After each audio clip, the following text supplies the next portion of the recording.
All right, everybody, huge news in today.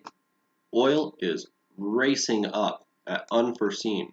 Over here, CNBC let us know that oil jumped more than 10% and is on track for the best week in history. But is it sustainable? Why is it going up? Should we be buying oil stocks or oil as a whole? Well, let's first talk about what we're looking at when we say oil jumps more than 10%. What does that mean? Well, oops, wrong article. Right here, we have WTI crude. That's what we're watching over here as well. We're looking at the June contract. So what does that mean? That means that people right now are buying contracts for future months. And when the first of that month comes around, they are obligated to take that oil.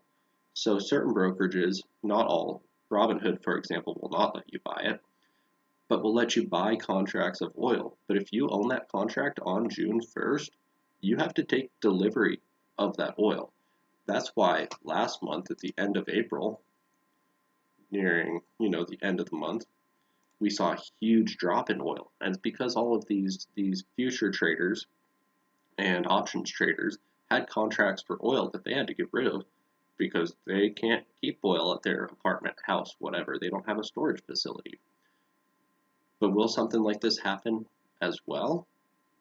Well, let's look into it. We can see here, by the way, WTI crude is up 7.8% for the day, and coming from at one point hitting a low on last month's contract of negative 40 to now being $25 a barrel.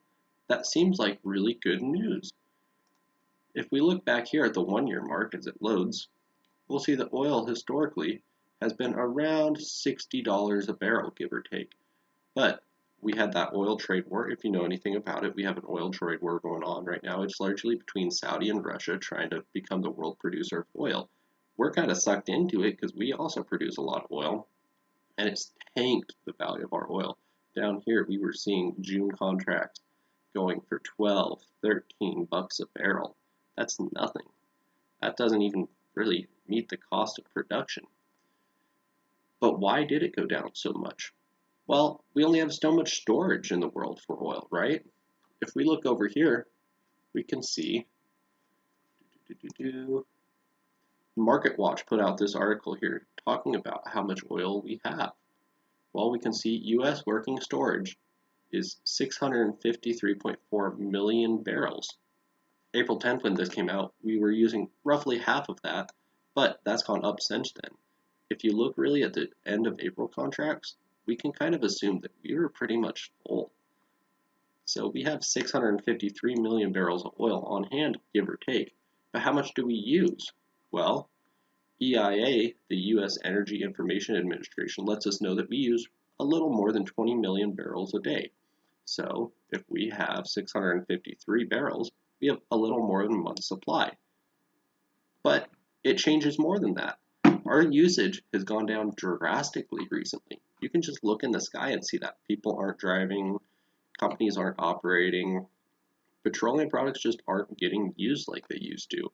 Saudi and Russia are also in this oil war, producing as much as they can. Over here, Barron's put out this article.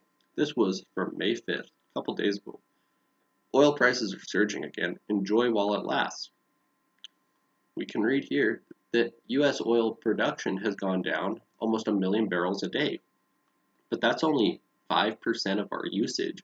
And right now, we're using less than 95% of what we were before. So is that really enough? Well, who knows? Maybe they did find more storage facilities. But if you look off the coast of California, there's still multiple pictures of oil tankers just sitting out at the ocean.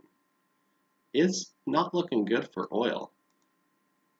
But should you be buying oil? Well, I'm not sure. Oil stocks in the long term will likely make a comeback. Oil always has. We have huge reserves of oil. But how should you buy it? I'm not sure. I'll look into that more. Let me know your opinions in the comments below. Thanks for watching, and always remember, do your own research. Figure out what you think you should buy. If you should buy USO, if you should buy double multiplier ETS for short-term returns. I don't know. Look it up. Let me know. Thanks for watching.